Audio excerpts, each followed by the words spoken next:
Hey guys, so this drill, the LTI or Lat-tri insertion stretch, is an active and loaded stretch on the triceps and the lats where they cross at the armpit. So it's a shoulder stretch, it's an armpit stretch, but its specific usefulness comes in how well it transfers to hand balancing and finding your body position while upside down on your arms, right? So like in a handstand, we are opening our shoulders into as close to a 180-degree line as we can, right? Getting the elbows in line with our hips.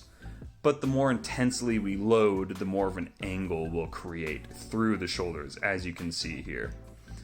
Now, going for reps like I am here, I'm moving the entire spine to kind of just warm up and feel out the shoulder position and to really just kind of get some juices flowing through my spine, really waking things up. After you start to feel comfortable with the entire spine, I will have you isolate more specifically to just moving your thoracic spine.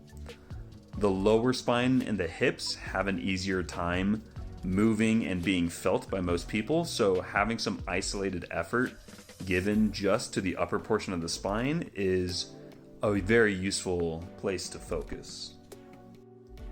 And the mistake you see me correcting here is allowing the pelvis to go into anterior tilt when you're focusing on just the thoracic spine. As you can see in these corrected reps, the hips stay tucked under, that low back keeps its arch as I push my chest up and down for reps. Now, when you're finding your holding position, we start by just doing a rep or two, making sure you're in a good, comfortable position to find and feel the stretch through your shoulders with your head clearing your support, so you're not resting your forehead or kind of crushing your scalp into the box or the couch or the railing, whatever you might be using.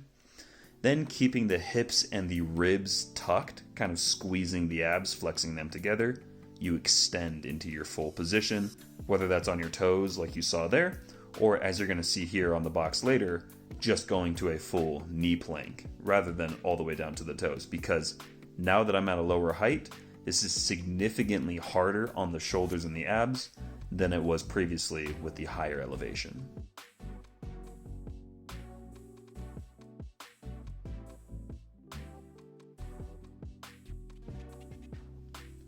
The final two cues to train this movement really well are, first, to keep the dumbbell held off of your shoulders. So imagine you could just slide a piece of paper between your thumbs and your traps.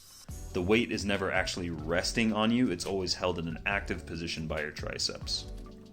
The second cue, especially as you go into a harder position like you saw me here, from the knees to the toe plank or while dropping your elevation, thus making it harder, is to make sure you're squeezing your elbows towards each other. As the intensity increases, you'll need more activity from your shoulder stabilizers by squeezing your elbows together and really getting them to fire. This can feel a little uncomfortable and weird and intense at first, kind of on like the tops or the insides of your shoulder. So if it's a little too much at first, just take that elevation higher or go from your toes back down to your knees until the elbow squeezing cue feels a little more natural.